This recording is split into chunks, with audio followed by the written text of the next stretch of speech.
La historia breve que enfrentó uno de los jueces de Israel llamado Gedeón. El libro de los jueces, y esta es una característica increíble de la Biblia, que no se nos oculta los pecados de los más grandes hombres, ni tampoco se nos oculta los pecados de diferentes tribus o naciones que han a través del tiempo atravesado nuestra historia.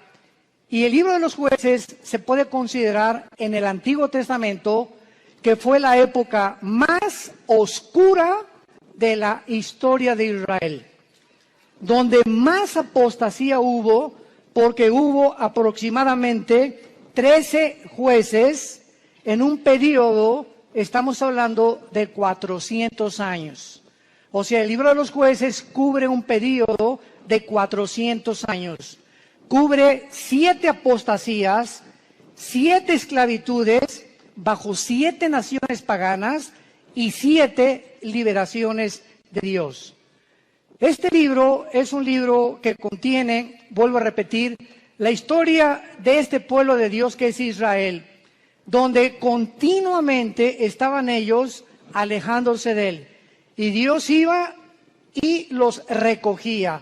Pero siempre Dios tiene hombres o mujeres que Él escoge para que tú vayas a tu casa a traer a tu familia a la cruz, para que puedas traer a tu nación a la cruz, para que en tu escuela comiences a alborotar la escuela y a conseguir que en tu escuela se hagan conferencias, para que podamos alcanzar al mayor número de personas, para que en tu negocio, en tu consultorio médico, en tu bufete de abogados, en tus despachos de contaduría, en tu taller de carpintería, Dios nos llama a nosotros para que seamos luz. Y mientras nosotros no estamos haciendo nada, los malos van a prosperar.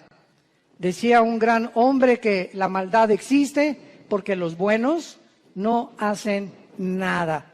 Entonces, si nos limitamos a ser cristianos de domingo y solamente venimos el domingo a persinarnos y a tener un devocional, oír la palabra, y no entendemos la responsabilidad tan enorme que Dios nos ha encomendado, estamos muy, muy lejos de poder verdaderamente presentarnos delante de Dios sin tener nada de qué avergonzarnos. El libro de los jueces describe, repito, una de las peores épocas que atravesó Israel. Fueron tiempos de apostasía muy grandes, por lo que Dios tenía que levantar hombres para que volvieran el corazón del pueblo a Dios. Estos jueces o estos líderes que en esta época Dios levantó, eran épocas de emergencia nacional y conducían al pueblo a la guerra, dirigiendo a la nación y ejerciendo las funciones de magistrados, de militares y de civiles al mismo tiempo. Porque en esta época, ¿verdad?, el sacerdocio estaba por los suelos y no había realmente un gobierno civil que se pudiera respetar. Esta es, en Jueces capítulo 6, la cuarta vez en el libro, la cuarta vez que Dios levanta una nueva generación que le fallaba a Dios.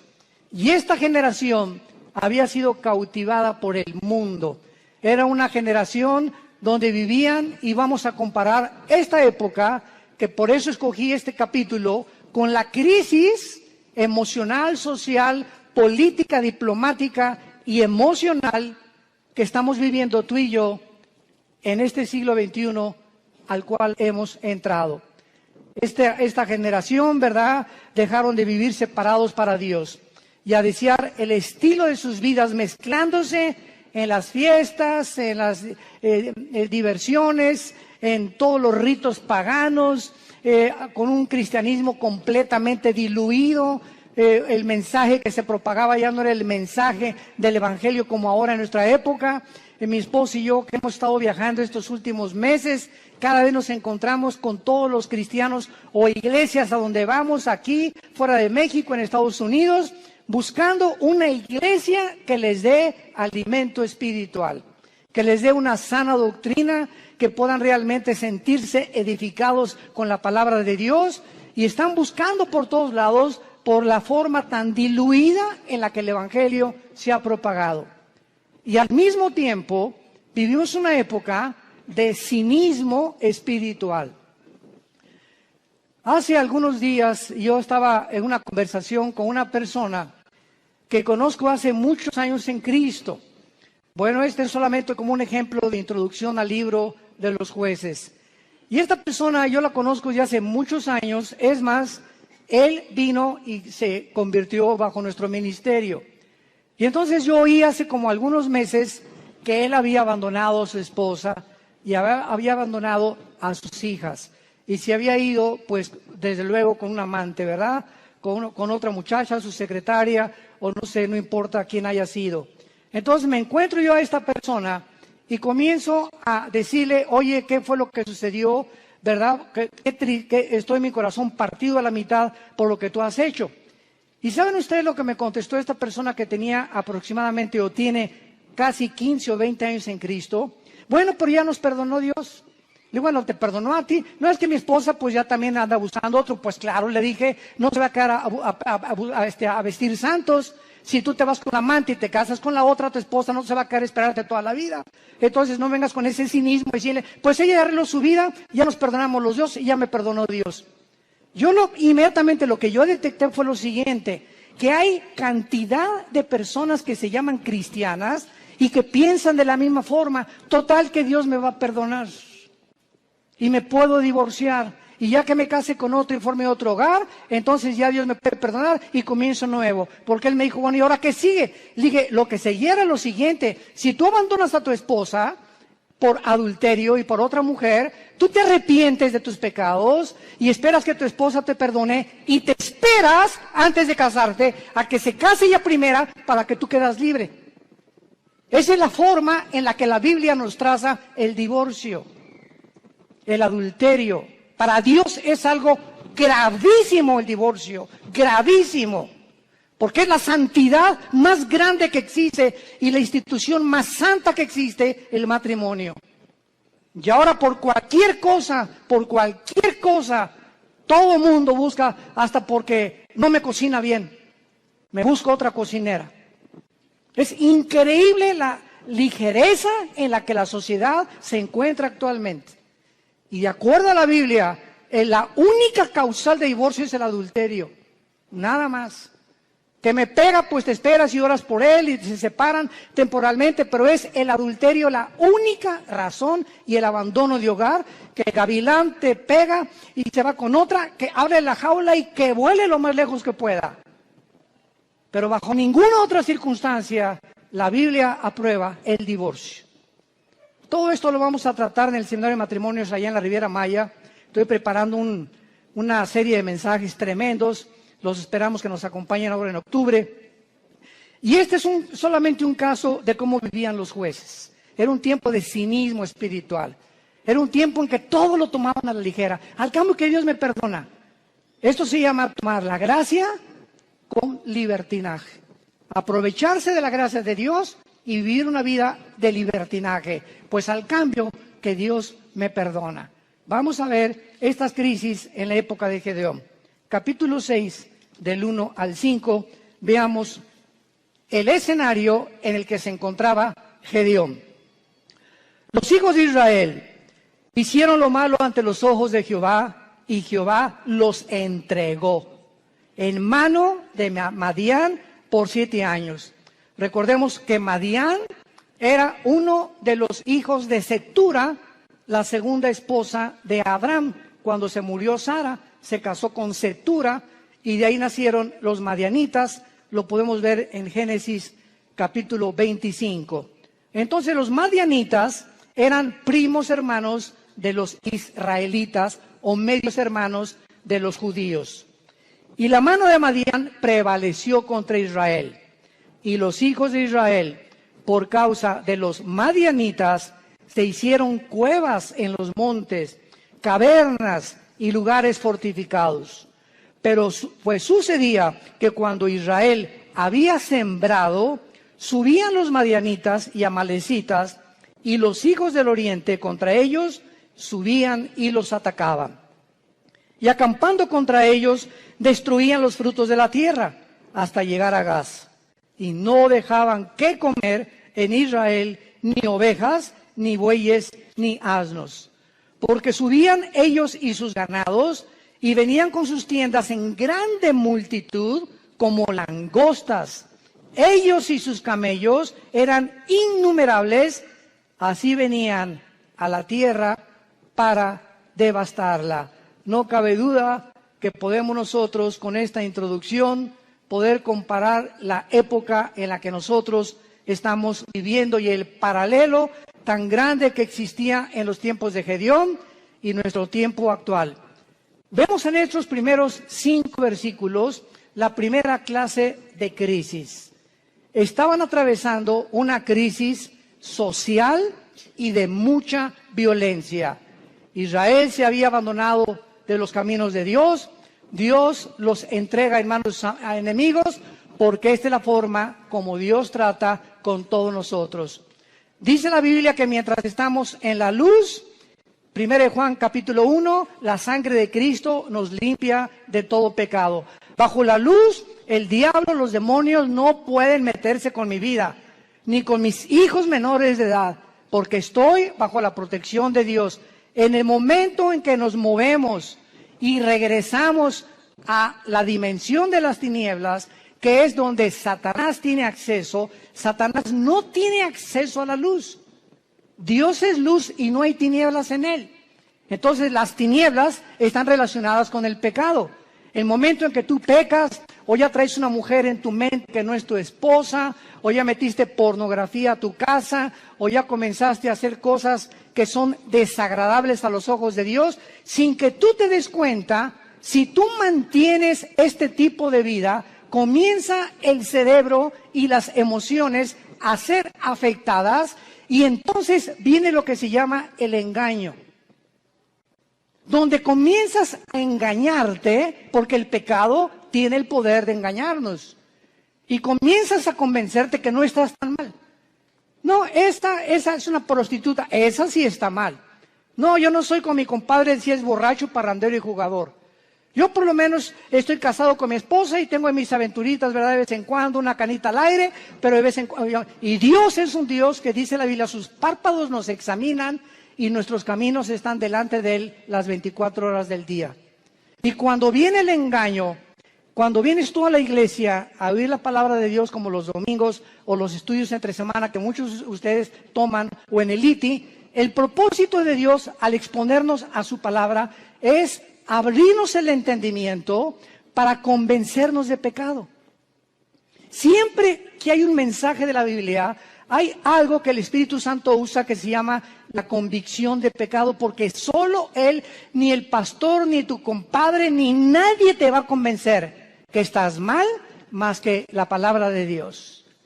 Entonces nos exponemos a la palabra de Dios y tú en esta tarde que escuchas tienes esta oportunidad en la que Dios te está hablando. Yo no sé tu vida. Muchos dicen, es que ¿quién le contó mi vida? Nadie me ha contado tu vida, ni te conozco, mosco. Entonces ese es un problema tuyo y con Dios, pero Dios usa la Biblia, y si tú cuando oyes la palabra de Dios no te arrepientes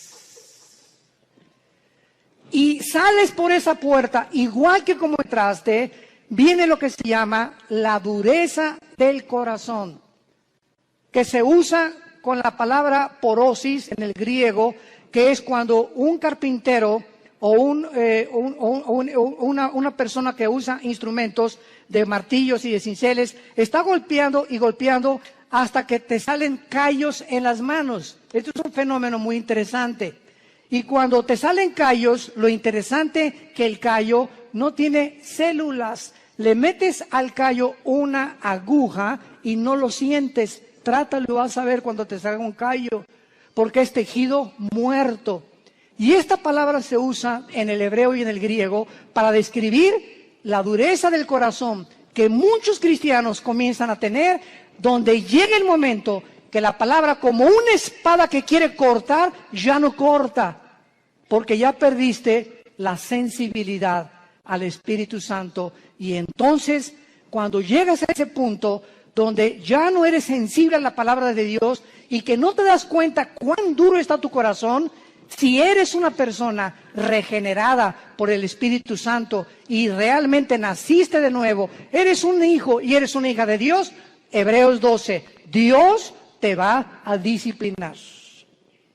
Y déjame decirte algo, cuando a Dios le queda esa opción de disciplinarnos, su mano es muy, pero muy pesada. Dice en Hebreos 10, horrenda cosa es caer en manos del Dios vivo. Y no les está hablando a los incrédulos, le está hablando a la familia de Dios. Su mano es muy pesada porque Cristo dijo, es preferible que pierdas tu mano, tu pierna, tu brazo o tus ojos o lo que sea físicamente a que entres al infierno entero. ¿Cuántas veces las cosas que nos pasan, accidentes, problemas morales en la familia, etcétera, etcétera, tienen el único propósito de hacer que regresemos a la cruz? Porque Dios sabe, nos ama tanto, tanto, tanto Jesús, que Él prefiere que podamos sufrir físicamente o moralmente con la única razón de regresar a la cruz. Esta crisis social en que estaban viviendo los madianitas provocó, dice la Biblia, que comenzaron a vivir escondidos en cuevas, escondiendo todo lo que tenían, en lugares fortificados, vivían en temor. En segundo lugar, en el versículo 6 dice la Biblia, de este modo empobrecía Israel, en gran manera por causa de Madián, y los hijos de Israel clamaron a Jehová. Vemos nosotros que aparte de una crisis social, se encontraban en una crisis emocional y económica. Gedeón se encontraba escondiendo el trigo para que no se lo robaran. Vivían bajo el temor y la inseguridad. Dice el versículo 11, vino el ángel de Jehová, se sentó debajo de la encina que está en Ofra, la cual era de Joás Abiserita, y su hijo Gedeón estaba sacudiendo el trigo en el lagar para esconderlo de los madianitas. Y en tercer lugar, no solamente vivían una crisis social y de violencia, una crisis económica y emocional, sino que la peor de todas era la crisis moral y espiritual en que se encontraban. Versículos 12 y 13. Y el ángel de Jehová se le apareció a Gedeón desde luego y le dijo, Jehová está contigo, varón esforzado y valiente. Y Gedeón le respondió, Señor mío, si Jehová está con nosotros, ¿por qué nos ha sobrevenido todo esto? ¿Por qué le pasó esto a mi hijo? ¿Por qué me chocaron el carro? ¿Por qué me robaron? ¿Por qué estamos en la condición en la que estamos? ¿Por qué estoy pide y pide trabajo y no encuentro por ningún lado? ¿Qué está pasando? Señor, si tú estuvieras conmigo, no estuviera pasando esto que estoy atravesando. ¿Y dónde están todas sus maravillas? Le sigue diciendo Gedeón al ángel. A ver, ¿dónde están las maravillas de Dios? Que nuestros padres nos han contado diciendo que nos sacó Jehová de Egipto. Y ahora Jehová nos ha desamparado y nos ha entregado en manos de los madianitas. Y mirándole Jehová le dijo, ve con esta tu fuerza y salvarás a Israel de mano de los madianitas. ¿No te envío yo? Vamos a ver esta aplicación rápido de las tres crisis sociales para continuar desarrollando esta conferencia. De la misma manera, la sociedad en que vivimos ahorita, vivimos una crisis social, oprimida por la inflación, las guerras, el hambre, las naciones fuertes oprimiendo a las débiles, crímenes, secuestros, robos, actos de terrorismo al inicio del siglo XXI.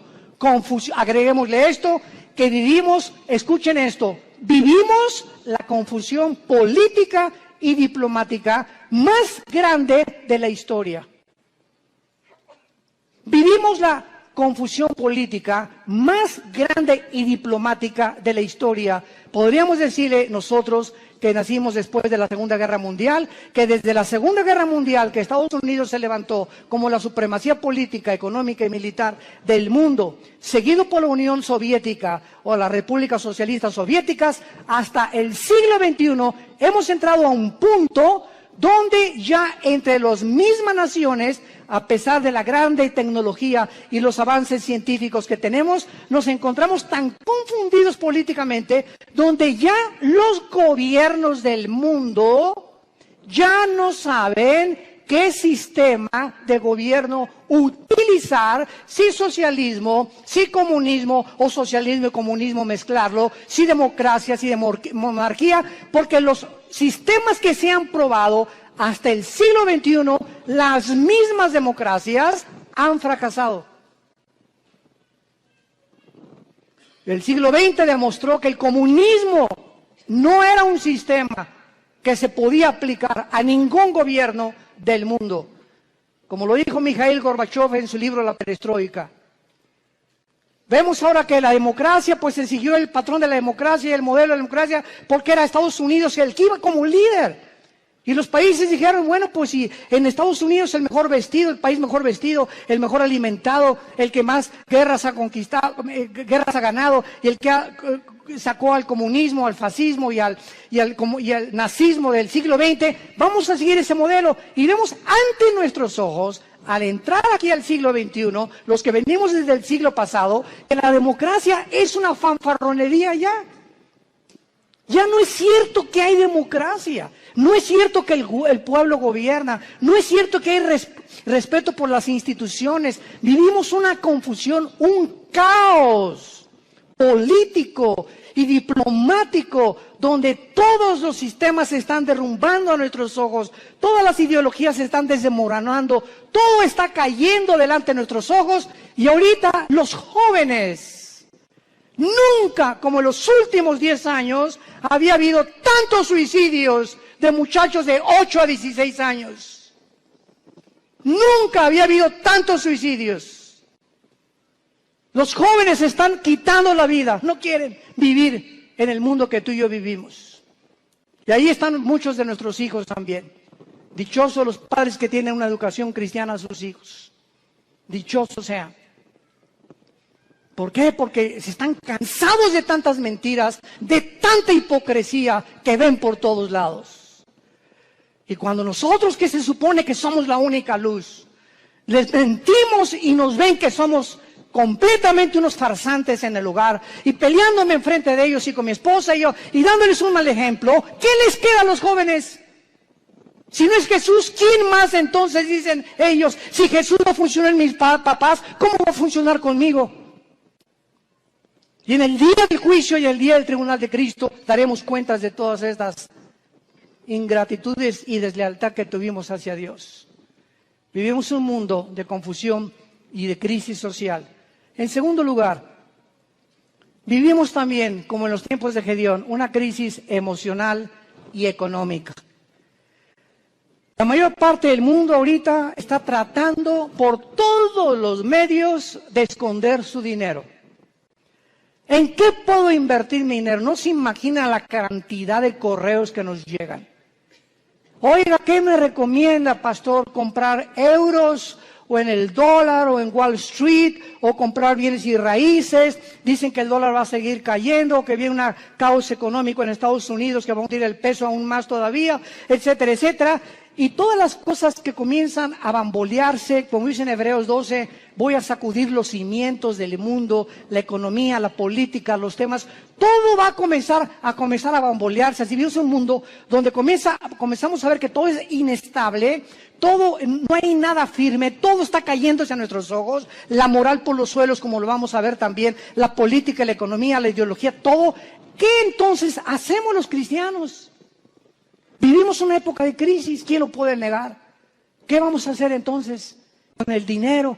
¿Vamos a estar igual que el mundo, preocupándonos en qué invertir, escondiendo el dinero debajo del colchón de la cama? Es la crisis en la que estamos viviendo, emocional y económica. Y tantos impuestos, vive la gente angustiada, temerosos, llenos de estrés. La clínica Mayo en Rochester, una de las clínicas más prestigiadas en medicina, el Hospital Hopkins en Inglaterra, de Estados Unidos, de las instituciones más prestigiadas en medicina, llegaron a un acuerdo el año pasado, que la causa número 1 de problemas físicos en el ser humano actualmente y emocionales tienen una sola raíz. Ya no son ataques al corazón, entonces consecuencias, el problema y el peligro más grande que está asumiendo al mundo ahorita, robándole la salud, se llama el estrés. El estrés. Aún mismo el estrés te hace subir el nivel de tu colesterol y de tus triglicéridos.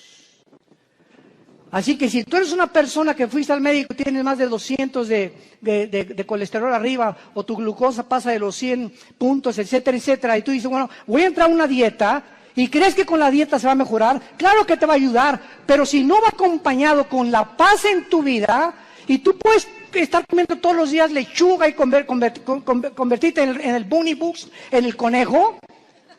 No importa lo que puedas hacer, si tu vida no tiene paz y no tiene equilibrio y no tiene una estabilidad emocional, no importa lo que hagas, porque emocionalmente lo que descompone el organismo es el cerebro y la falta de paz. El estrés es un estado de angustia, de incertidumbre, que estás así, de enojo, de ira, de desconfianza en el mundo, andas como león enjaulado y se te atraviesa en el tráfico y quieres sacar la pistola y le recuerdas a la mamá y hasta a la abuelita le recuerdas cuando se atraviesan en el tráfico. Y llegas a la casa y estás igual. Entonces, tú no vas a llegar a los 40, 50, 60 años de edad como una persona normal y vas a comenzar a padecer de enfermedades que tienes una buena dieta, pero te está descomponiendo tu estado emocional. ¿Por qué? Porque no tienes paz. Y hace 2000 años, Jesucristo nos dio la medicina para el estrés. Mateo capítulo 6, versículo 25 en adelante. Por nada estén afanosos. La vida es más que el alimento y el cuerpo más que el vestido. Miren ustedes a las aves de los cielos. Aunque tú en tu cerebro no lo puedas captar ni lo puedas dimensionar, los pajaritos, cada pajarito de cada campo, de cada bosque en el mundo, cada pajarito depende de mi Padre. Y Dios les puso a los pajaritos un chip para que nunca veas a un pajarito sembrar, para que nunca veas a un pajarito cosechar, y para que jamás vayas a encontrar que ningún pajarito nunca guardan su comida, no la almacenan en Banamex ni en Bancomer. Y sin embargo, vale $1 cada pajarito, 2 pesos, y si mi Padre los alimenta, ¿cuánto más ustedes, que di mi vida en una cruz, que resucité de los muertos, que cambié la historia, que me apareció más de 500 personas en los primeros meses y años de mi vida, y que vivo en el corazón de muchos de ustedes? ¿Cómo es posible que hayas llegado a ese punto donde dudes que te voy a dejar? Ahora que estábamos mi esposa y yo en Acapulco, no estábamos ni en la playa. Siempre que, igual cuando vamos a la Riviera Maya, ¿verdad? Lo que menos, ni a la alberca nos da tiempo de meternos, porque vamos a ministrar a la gente. Y estábamos en Acapulco y tuvimos el desayuno, 600 personas. Fue una vez, como no se imagina qué bendición fue. Nuestra iglesia en Acapulco está creciendo tremendamente. Bueno, en la consejería llegó una muchacha este fin de semana pasado y nos dice a mi esposa y a mí, de 18 años, ay, pastores, ¿qué te pasa, nena? No tengo trabajo. Nena, ¿tienes papá? Sí. ¿Y mamá? También. ¿Cama para dormir? Sí. ¿Y comida? Sí. Entonces, ¿y eres cristiana? Sí. Entonces, ¿por qué estás en esta condición? Dale gracias a Dios y dile, Padre, gracias por mi papá, tengo cama, tengo alimento, tengo que vestirme, me están pagando la escuela y te preocupas porque no tienes trabajo y llegas a un estado de estrés en el que casi te estás desmoronando enfrente de nosotros. Le dije, eres una incrédula. Tú no puedes agradar a Dios de esta manera. El día que tú le des gracias a Dios por lo que tienes y no te fijes en lo que no tienes, Dios te va a dar el trabajo. Fíjense ustedes cómo somos, ¿verdad? ¿Cómo somos nosotros? ¿Cuántos refugiados salen ahorita de Siria? 6 millones. Velos en los periódicos, velos en los videos, con una maleta, con 3 cambios de ropa o 2 a lo mucho, con 3 o 4 chamaquitos detrás de ellos, sin saber qué país les va a abrir la puerta, sin saber si mañana van a dormir en la tierra, en un camión, si los van a matar. Y nos estamos quejando nosotros. Nos estamos quejando nosotros. ¿Será posible que seamos tan malagradecidos? Y siempre viendo lo malo, siempre no tengo esto y no tengo aquello, pero tienes vida y vives en un país libre, tienes padres, tienes una casa, tienes un petate donde echarte, tienes guaraches.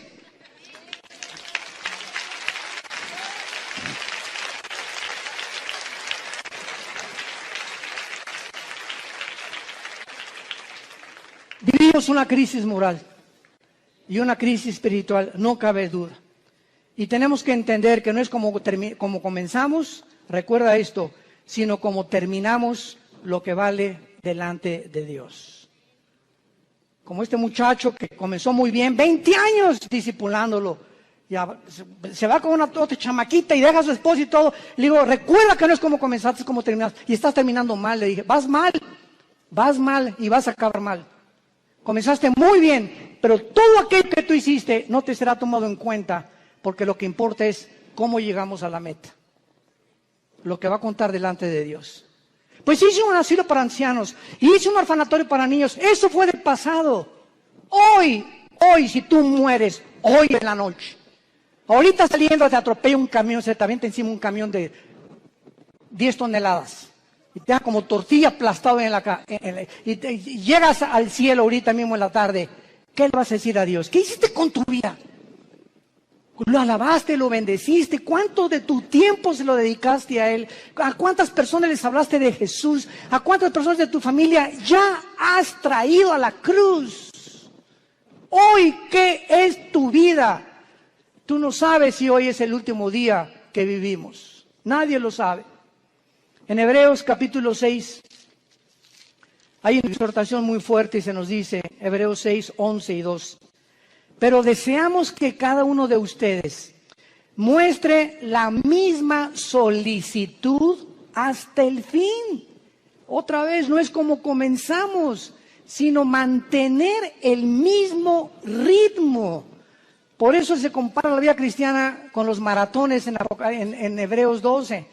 Que corramos de tal manera que alcancemos el premio. Entonces, no es solamente como comenzamos, sino mantener el ritmo, y vienen los ánimos, y vienen las tormentas, y vienen las lluvias, y problemas, y el dólar, y el petróleo, y las guerras, y nada te apachurra, nada te amedrenta, pues ya sé las cosas, ya me quiero morir. No, de todas las cosas, el espíritu que Dios nos ha dado es un espíritu de poder, es un espíritu de amor, de dominio propio. Pero cuando tú te despegas de este libro y cuando tú abandonas a Dios, viene como una catapulta, como un huracán, como un tsunami, todos los problemas en tu vida y no tienes fuerzas para poder soportarlo, ni para poder resistirlo, y te vienes al suelo y te emborrachas y te drogas y abandonas a tu esposa y comienzas a buscar las salidas fáciles porque no tuviste el poder que no le dijiste al Espíritu Santo que te fortaleciera. Y por eso muchos de ustedes viven una crisis moral, de depresión y de estrés, porque no es cierto que creen en Jesús. Se han soltado de Jesús y en este tiempo de crisis el corazón está siendo probado. Dios nos está probando en esta época porque escúchenme, somos la última generación que estoy seguro que nos vamos en el arrebatamiento de la iglesia. Y por ser la última generación, nos va a pasar por el fuego Dios. Por el fuego. Y las pruebas van a demostrar cuántos realmente eran hijos e hijas de Dios. deseamos que cada uno de ustedes muestre la misma solicitud para plena certeza de la esperanza, a fin de que no se hagan perezosos, sino imitadores de aquellos que vean las dos cosas y los dos elementos indispensables, la fe y la paciencia, heredan las promesas. Si tú no confías en Dios y no eres paciente con Dios, tus anhelos, tu destino, tus sueños, tu visión, lo que tú quieras para tus hijos, para tu matrimonio y para tu negocio, no lo verás realizado porque te diste por vencido. Porque tiraste la toalla. Porque dijiste, no, ya, avienten la toalla, paren la pelea. Ya no aguanto tanto trancazo. Y estamos en un mundo donde vemos los campos llenos de cristianos amargados. Llenos así, si pudiéramos una visión espiritual, así, llenos los campos de cristianos quejumbrosos, amargados, estresados, llenos de rencor, nunca aprendieron a perdonar, nunca se sobrepusieron, nunca pudieron descubrir el poder de la resurrección de Jesucristo en sus vidas, y así te van a enterrar y va a poner un letrero ahí en tu tumba que diga, este fulano nació en las tinieblas, vivió en las tinieblas y regresó a las tinieblas. Nunca vio la luz, no la quiso ver. Y en Hebreos 10, otra exhortación con las mismas características. Hebreos 10, 35 en adelante. No perdáis pues vuestra confianza, que tiene grande galardón, porque les es necesaria la paciencia, para que habiendo hecho la voluntad de Dios, obtengáis la promesa. Pero aún un poquito y el que ha de venir vendrá y no tardará. Mas el justo vivirá por fe. Y si retrocediere, no agradará a mi alma. Pero nosotros no somos de los que retroceden para perdición, sino de los que tienen fe para preservación del alma. El que tiene al Espíritu de Cristo, porque recibirán poder cuando el Espíritu venga sobre vosotros. El que realmente ha nacido de nuevo, el que ha sido regenerado en su naturaleza y se le ha impartido la naturaleza divina dentro de su alma, esa persona puede caer y puede decir con Pablo, estamos en problemas, pero no desesperados. Estamos con muchas adversidades, pero no angustiados. Perseguidos, mas no desamparados. Derribados, pero no destruidos. Llevando por todas partes la muerte de Jesús en nuestros cuerpos, para que la vida de Jesús se manifieste a través de nuestros cuerpos mortales. Esta es la expresión de un hombre de Dios. Un cristiano verdadero tiene problemas, pero nunca llegará a la angustia. No tengo trabajo. ¿Qué voy a hacer? Nunca llegarás a ese punto de sentirte arrinconado donde no ves ninguna ventana, el mundo se te cerró, todo es tinieblas, porque no puedes ver a través de esas tinieblas, simplemente porque no quieres verla, porque no es cierto que crees en el poder de la resurrección del Hijo de Dios. Decía en Filipenses 2 Pablo, todo lo que antes lo tenía por ganancia lo tengo por basura, con tal de conocerle y ser semejante a él en su muerte, y con el fin de poder conocer el poder de su resurrección. No solamente Cristo nos quiere que seamos iguales a su Hijo en conocimiento, en teología y en cosas intelectuales y de mucho conocimiento bíblico, sino que ese conocimiento nos transforme en guerreros, en guerreras, en hombres y mujeres que empujemos en la generación que tenemos, que no tengamos temor de nada ni de nadie, ni de los alacranes, del hombre, ni de la política que se cae. No tenemos miedo de nada, porque hay un Dios, nuestro reino está allá arriba, ahí viene la ciudad de Jerusalén, ya vienen por nosotros, ya viene una nave espacial grandísima que se llama la Nueva Jerusalén, donde va a aterrizar aquí Apocalipsis 21 y 22, y donde vamos a vivir para siempre, y esa es la esperanza. Y mientras que se caiga el mundo, que se derrumbe el mundo, Pero no me voy a dejar vencer por el mundo, porque el mundo no tiene esperanza. Tú y yo tenemos esperanza. Y esa esperanza la que tenemos que transfundir a nuestros hijos.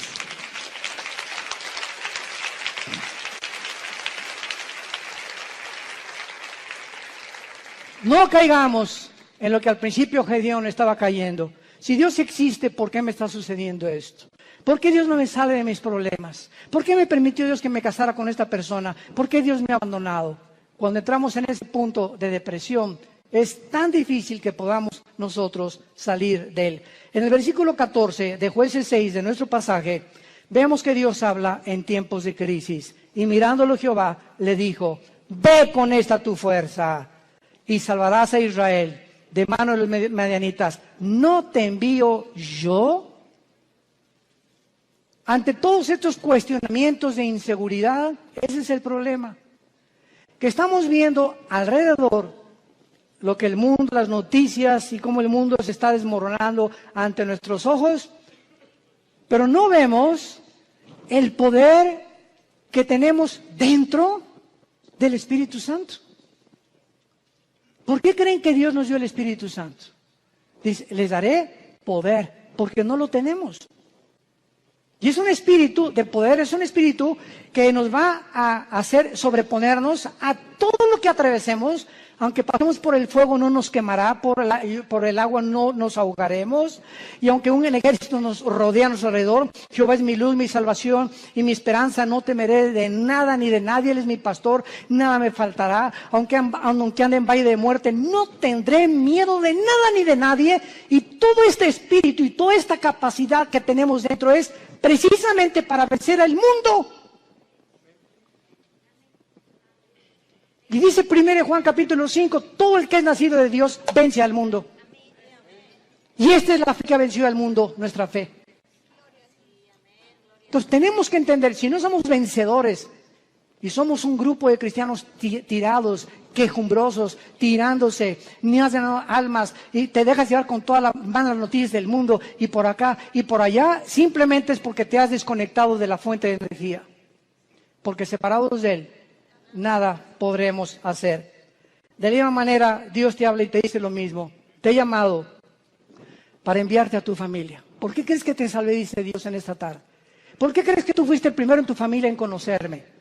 Vas a llegar con tu familia, si son religiosos, o son mormones, o son masones, o son musulmanes, no importa, todos venimos de familiares con diferentes ideologías. Y Dios toma a una persona en la familia para iluminarla, para darnos el conocimiento. Así comenzamos en nuestra propia familia. En la familia nosotros comenzamos con mi hermano Alejandro, que es el director del Instituto Teológico Internacional. 2 años después me convertí yo, después mi hermana, mi mamá, mi abuela, que fue presidenta de la Acción Católica, 35 años, la viejita se convierte a los 82 años. Que fue la que ya murió a los 93 años, Dios la tenga en su presencia. Pero toda la familia de repente verá con el testimonio, con todos ahorita, todos los nuestros, ¿verdad? Desde luego, ya primos tenemos que no, pero lo que somos hermanos y todos de nosotros, todos somos cristianos y todos servimos a Dios. Es una bendición enorme, una gracia que Dios nos dio. Pero ¿por qué, verdad? Porque esa es la misión de Dios, salvar familias. Tú y tu casa, yo y mi casa serviremos a Jehová, dijo Josué antes de morir. Y si ustedes creen que no vale la pena servir a Dios, sirvan a los ídolos. Pero yo y mi casa serviremos a Jehová. Y finalmente,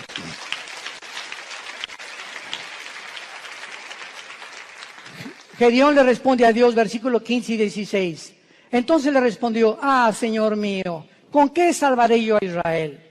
He aquí que mi familia es pobre en Manasés, y yo el menor en la casa de mi padre. Jehová le dijo, ciertamente, yo estaré contigo, y derrotarás a los madianitas como a un solo hombre. ¿Has tú también argumentado igual con Dios?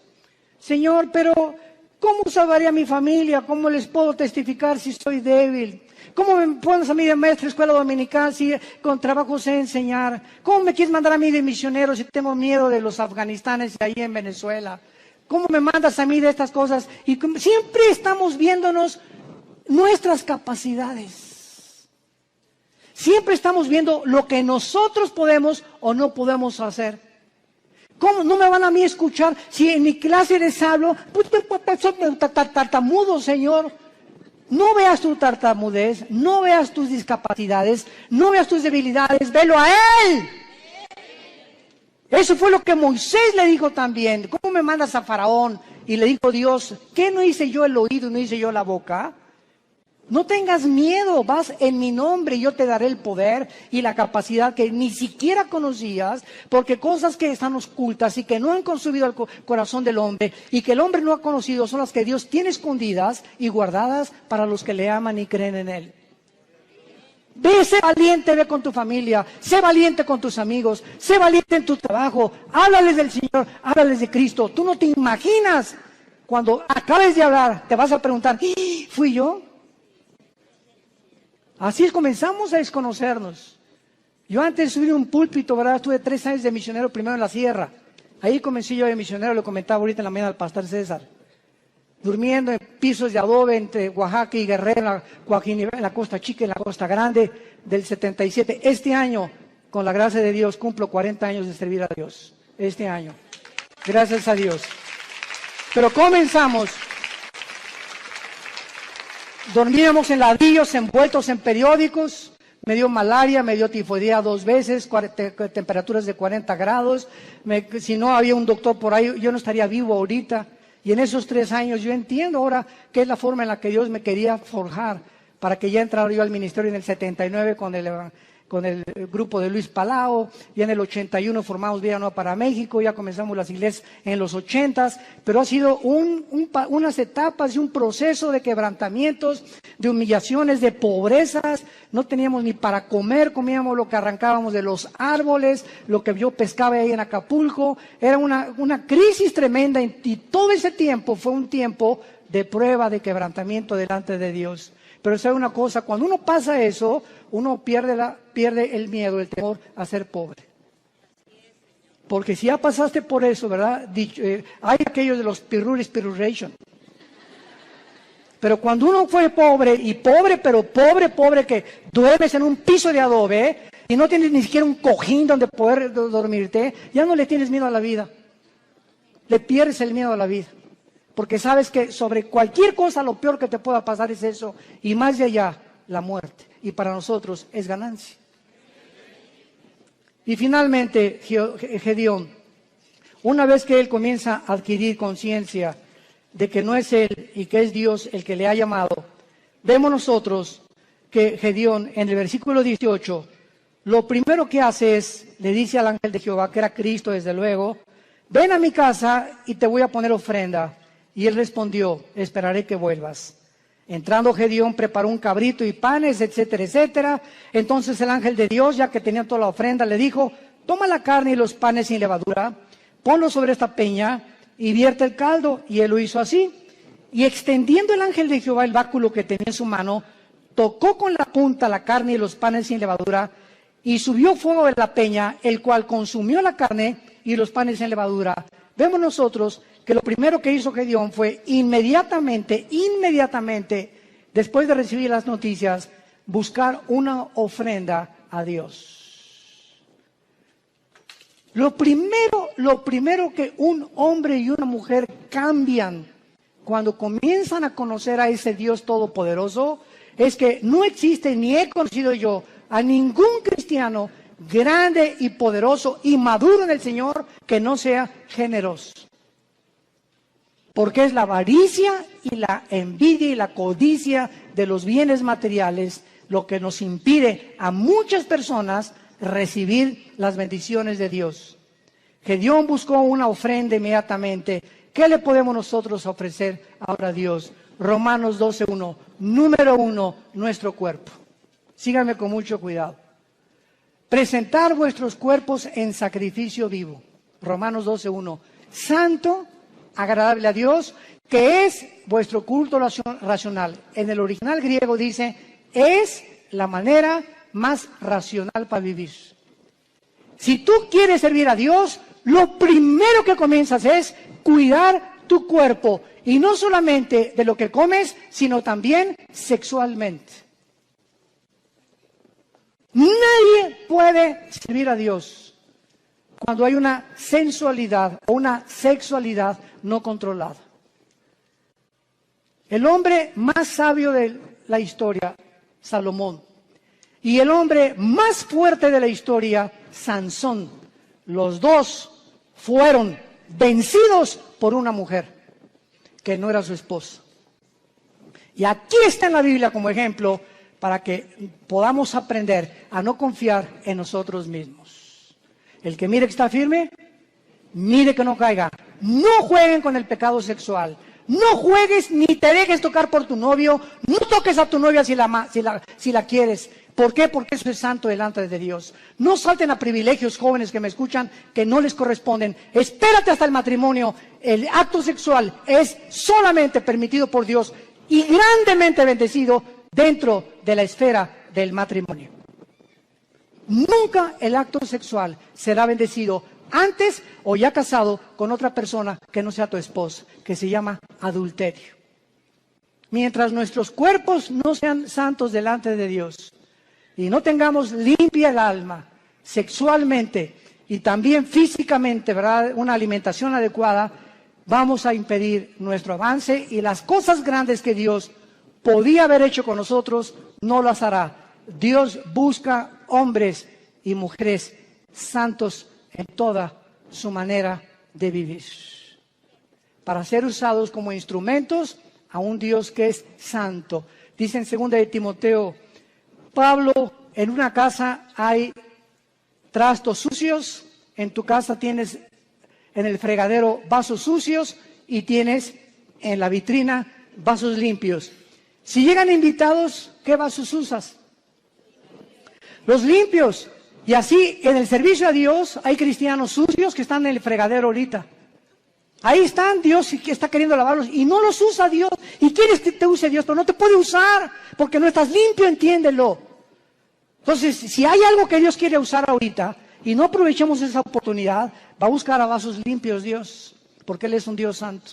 No nos perdamos esta oportunidad de servir a Dios por nuestra falta de limpieza y de santidad, porque estamos viviendo ante un Dios santo. Y finalmente, dice el versículo 24, y edificó allí Gedeón altar a Jehová y lo llamó Jehová Shalom, el cual permanece hasta el día de hoy y de Ofra. Vemos nosotros que Dios le dice a Dios, yo soy tu paz, y mientras yo tenga tu paz y yo gobierne tu vida sexual, tus pensamientos, tus emociones, tu destino, tú vas a ser un vaso que te vas a rendir. Y nunca nadie ha podido imaginarse lo que Dios puede hacer con un hombre y con una mujer enteramente rendidos bajo su poder. Te damos gracias, Señor, por tu palabra. Gracias, Señor, porque esta es la paz que podemos tener en medio de cualquier crisis. No importa la crisis que atravesemos, si no tenemos paz, seremos arrastrados con el mundo que nos rodea. Es de la paz que tú necesitas también, y entonces vas a entender que Dios te dice, no temas, yo estoy contigo. Yo soy tu Dios que te esfuerzo, sé valiente. Nunca te dejaré, nunca te abandonaré. Vas a entender que Él es suficiente. No necesitamos nada ni nadie más que a Él. Su poder con el que hizo el universo nos levantará, nos fortalecerá siempre. Que te pide que le entregues tu vida completamente en sacrificio santo, agradable a Dios, y que necesitas hacer la paz con Él en esta tarde si no la tienes. Dice el libro de Job 22:21, amístate ahora con Él y por ello te vendrá la paz. Haz a Jesús tu amigo y vas a conocer una paz que sobrepasa el entendimiento, que guardará tus pensamientos